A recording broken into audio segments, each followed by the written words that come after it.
Phagan Case of Peculiar and Enthralling Interest, Atlanta, Georgian, July 28, 1913, page 2, columns 3, and 4 bottom, as Leo Frank faces today the ordeal decreed by law that for man's life shall pay. Interest in his case that has held Atlanta, Georgia, and the South enthralled for 3 months has diminished not a whit since the Sunday morning the body of the little factory girl was found. Wise judges of news, men who are paid thousands of dollars each year for their knowledge of the fickleness of the public, men who can time to the second the period when interest dies in one thing before the public eye to be born anew in another, have for years contended that no single item of news can sustain its interest longer than one brief week. And yet for 3 months the public has read of Mary Phagan's death and the quest for her slayer, and their demand for this news has been insatiable. That the vaunted insight of these news experts is as shallow as the mirror reflection of a beauty of the stage is the thought that common logic first presents. The insight of these experts has not been at fault. On the contrary, it has been sustained. For in the mystery veiling the death of Mary Phagan and the trial of Leo Frank as her slayer, a more varied array of things that interest, thrill, horrify, shock, and make men think is presented than in any one case developed since typesetting machines made the modern newspaper possible.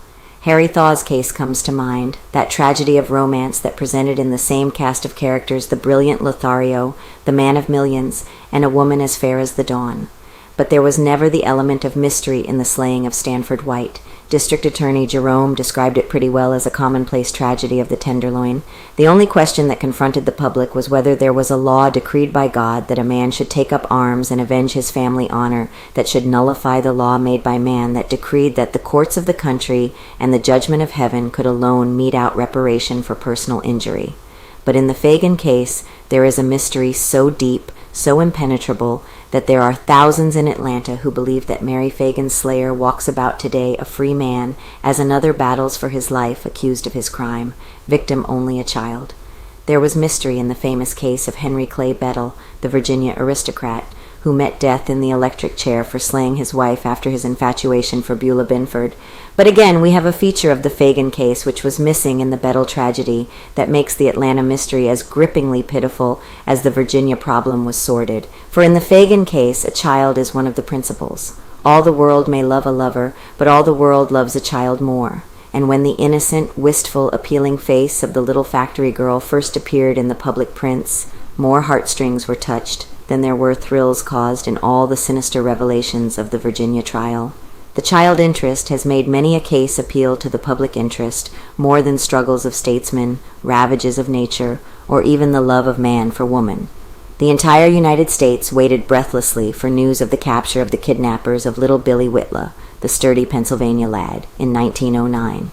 But when the kidnappers were taken, and Billy Whitla returned safe and sound and maybe a little happier from his thrilling experience to the home of his parents, the public forgot all about little Billy, and today, in 4 short years, there are few who remember his case at all. For Billy Whitla lived, Mary Phagan died. Lamanna case was absorbing.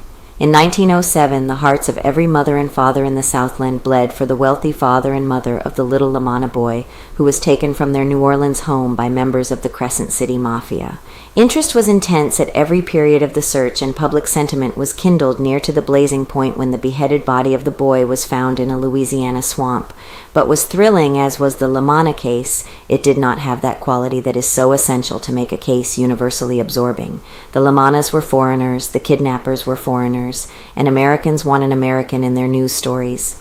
And so on and on. Recall any case of thrilling interest to your mind, analyze it, and you will discover that the Phagan case has features which that case does not possess, and any one of those features would make a story of breathless interest in itself. That is why public interest in the slaying of the factory girl has not lagged for one day since the discovery of the crime. That is why during the trial of Leo M. Frank Judge Roan's courtroom will hold the interest of every American, be he banker or beggar, be he black or white, be he churchman or sinner.